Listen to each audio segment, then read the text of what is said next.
Hey everyone, and welcome back to another episode of the Nation's Leaders from Coast to Coast podcast, where we spotlight political figures shaping America's narrative coast to coast. I'm Stephen. And I'm Leah. Today, we're talking about one of the most unconventional figures in the U.S. Senate, Alabama's Tommy Tuberville, who is known to millions of Americans simply as Coach. His is a career path you truly couldn't make up. Before he was a senator, he was a famous college football coach for decades. Let's start there, on the football field. It's really the only place to start, because it's the foundation of his entire public identity. For over 2 decades, Tommy Tuberville was a head coach in Division I college football. He led programs at Ole Miss, Texas Tech, and Cincinnati, but he is by far most famous for his 10 years at Auburn University. At Auburn, he was incredibly successful. He coached the team to an undefeated 13-0 season in 2004, and, perhaps more importantly to the fans, he beat Auburn's arch-rival, the University of Alabama, 6 straight times in the legendary Iron Bowl. This success made him a household name and a revered figure in Alabama long before he ever thought about politics. So with zero political experience, what prompted a famous football coach to jump into a Senate race in 2020? He entered politics as a complete outsider, which was the core of his appeal. He ran as a staunch conservative and an unshakable ally of then-President Donald Trump. His campaign message was simple. He was a proven leader, not a politician, who would bring a common-sense, business-like approach to Washington. The race that defined his candidacy was the Republican primary. He ran against Jeff Sessions, who had held that Senate seat for 20 years before becoming Attorney General. Tuberville's victory over such an established figure was a massive political upset and was widely seen as a testament to the power of President Trump's endorsement and the rise of the populist, anti-establishment wing of the party.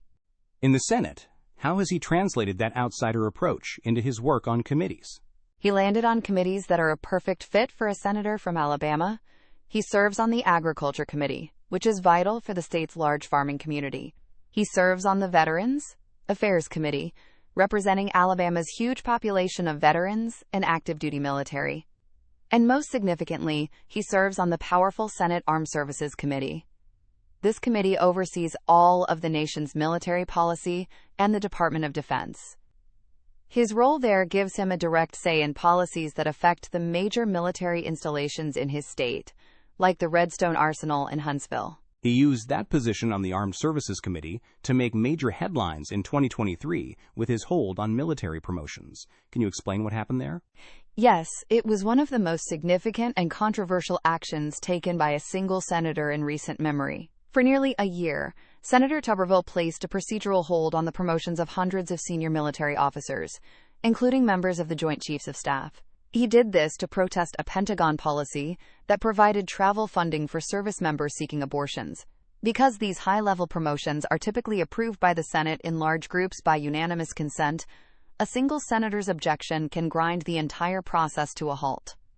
The hold created a massive backlog and led to intense criticism from the Pentagon and Democrats, who argued it was damaging military readiness. Tuberville argued it was a necessary stand against a policy he believed was illegal. He eventually lifted the majority of the holds, but the episode cemented his reputation as a staunch conservative, willing to use all available leverage to fight for his principles. So how would you summarize his overall political brand and his role in the Senate today? His brand is that of an unapologetic, conservative populist. He speaks in plain, direct language, often using football analogies, which resonates with his base. He is not a policy wonk who gets deep into legislative details.